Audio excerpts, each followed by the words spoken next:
Ed Bogdan, number 22 of the class of 1961, was an incredible ball hawk as a defensive back for the 1959 and 1960 teams. He learned those skills not in youth football, but by playing touch football in the parks and streets of Port Richmond. Bogdan had not played organized football through his sophomore year at Salle, but was asked to go out for the football team in his junior year. He would have been cut from the team had not a fellow defensive back suffer an injury and got into his first action after the season had already started. Halfway through the season, he made a great statement by pilfering 3 passes in a game against the Bulldogs of St. James. His talent at anticipating the pass served him well in his junior year, and he was a defensive mainstay in his senior year of 1960, finishing with a city title against Frankfurt as Bogdan picked off a pioneer pass in the 24-0 Explorer victory. So when you think of LaSalle football, remember Ed Bogdan, class of 1961.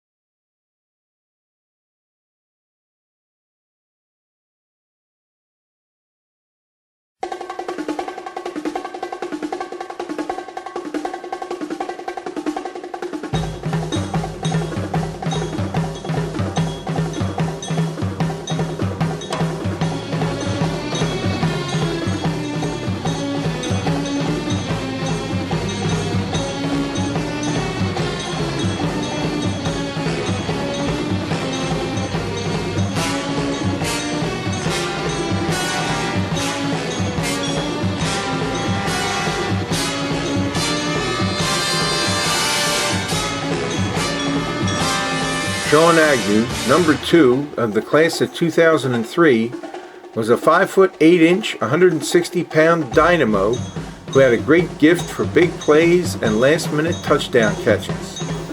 In his senior year of the 2002 season, Agnew had his deja vu moments 2 weeks apart, first catching a last-minute touchdown to defeat Cardinal O'Hara 12-7, and then making a diving reception in the mud for a game-winning touchdown against the Cahillites of Roman Catholic, 17-14. Agnew was brilliant on punt returns, fearless in eschewing fair catches, and often breaking loose for long returns, including a 74-yard punt return for a touchdown against St. Joe's Prep.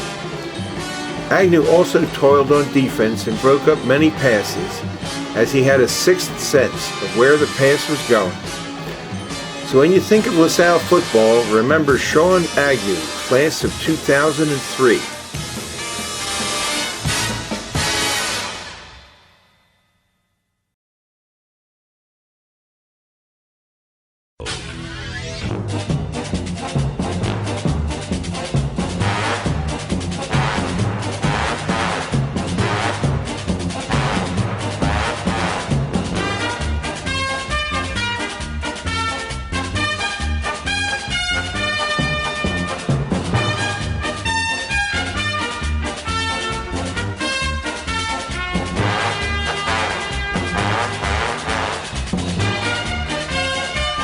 Jason Pennington, number 30 of the class of 1990, was a bruising north-south runner who ran with a vengeance, and on occasions broke through the line for a long touchdown run.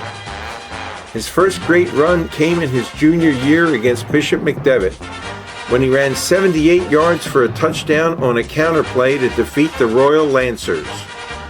That year he also ran the counter against Bishop Egan for a 35-yard touchdown bolt. In his senior year of 1989, with LaSalle trailing by a touchdown midway through the fourth quarter in a playoff game, also against McDevitt, Pennington swept around right end for a 50-yard touchdown to tie the score, and LaSalle went on to win that game as well as the Catholic League Championship for the first time since 1960. So when you think of LaSalle football, remember Jason Pennington, class of 1990.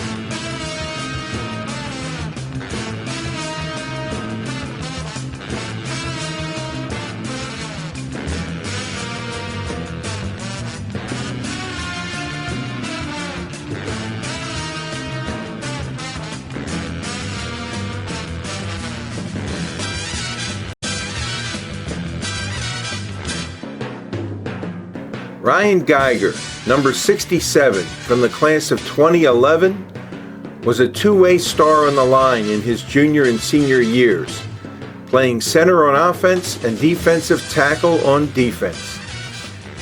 In his senior year, Geiger was at the forefront of many key plays, including a 59-yard interception for a touchdown against Father Judge. Against North Penn in the state semifinal game, Geiger was a force on defense and iced the game by intercepting a deflective pass with about 2 minutes to go, cradling that ball like a Kodiak bear hugging his salmon. But Ryan Geiger's greatest play may have been in his junior year in the Catholic League Championship game against St. Joe's Prep. With LaSalle leading by 7 points and about 6 minutes to go, the Hawks faced a 3rd and 8 on LaSalle's 35-yard line. Geiger bull rushed through his blocker and hunted down St. Joe's quarterback Skylar Morningweg like a predator, sacking him for a 22-yard loss and sealing the victory for the Explorers on their way to a state title. So when you think of LaSalle football, remember Ryan Geiger, class of 2011.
Joe Zaiss, number 12 from the class of 1969, was a field general extraordinaire as quarterback of the 1968 team.